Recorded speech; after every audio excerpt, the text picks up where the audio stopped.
Do you ever wonder why sometimes something stresses you out and you just like lose your flipping mind? You either get so afraid or angry that you go into like this major defense mode or major attack mode, and you just open your mouth and stuff comes out that you know you're going to regret as it's coming out of your mouth, but you seemingly have no control over this. And I think every one of us, myself included, have done this at some time. And really what this is tied into, it's actually something called your amygdala. Now your amygdala, which is actually a combination of nuclei in the brain that form two little spheres about the size of almonds that are right in that back, just above the brainstem, toward the back of the brain. And basically what the amygdala is, it's what we would refer to as like your reptilian brain. It's the aspect of you that is actually designed to save your life. Yet most of our stress responses are not really, it's not an emergency situation. You think of the stress you deal with on a daily basis. We're talking about like traffic on the interstate, a bill in the mail you can't afford to pay when it's due on that date.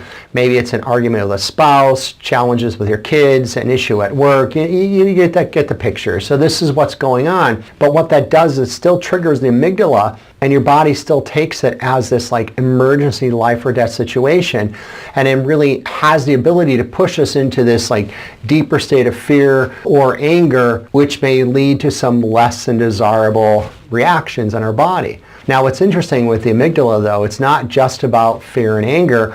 It also can drive more of an emotion of pleasure or motivation. So you see the amygdala very often triggers challenges with overreactions due to the fear and anger, as I already mentioned, or it could lead to some less than preferred choices with food or sexual behavior because of that level of motivation and pleasure as well. Now, when all of this is working correctly though, because think about this, you want the amygdala. Because if you really do have a true life or death situation that is an emergency, you want the amygdala to take over and push you into that extreme response very quickly, which leads into a whole cascade of other hormonal and neurological events that puts your body in position to save your life, to either run or to fight through whatever that danger may be.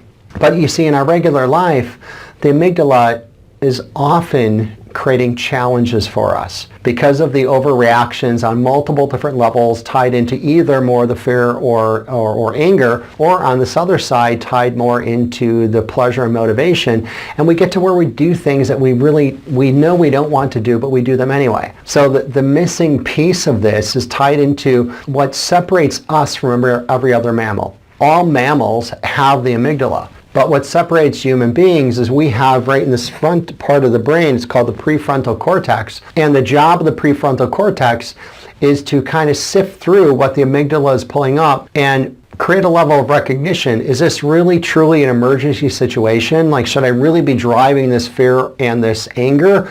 Or if the amygdala is pushing me to eat something that I know is really not good for me, or pushing me into some level of sexual activity that is not in alignment with the integrity within my relationship, that's the job of that prefrontal cortex, you see? So the prefrontal cortex will recognize something that's not an emergency. It will recognize something that is not the level of pleasure or motivation that in the long term is good for us. And then the prefrontal cortex basically shuts down the amygdala, and we don't have those reactions. So if you find yourself as the person who makes poor food choices, like as an example, let's say you know that gluten does not do you well at all, yet the amygdala, without the proper prefrontal cortex function, keeps driving you down the path to make a choice of actually consuming gluten.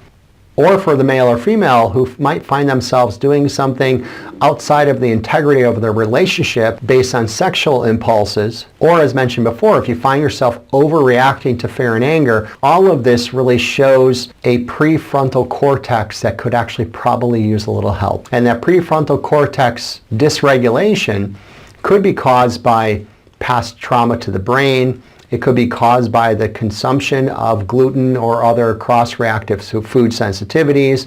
It could be caused by inflammation in the brain, as well as many other multiple factors. And what's important, though, is to recognize that this is something that you can change. The amygdala is always going to be there and you want it to be there, but the prefrontal cortex, you can improve the function of that area of the brain to actually have better control when your amygdala overreacts, whether through fear, anger, motivation, or pleasure, and keep yourself in a positive position on a regular basis.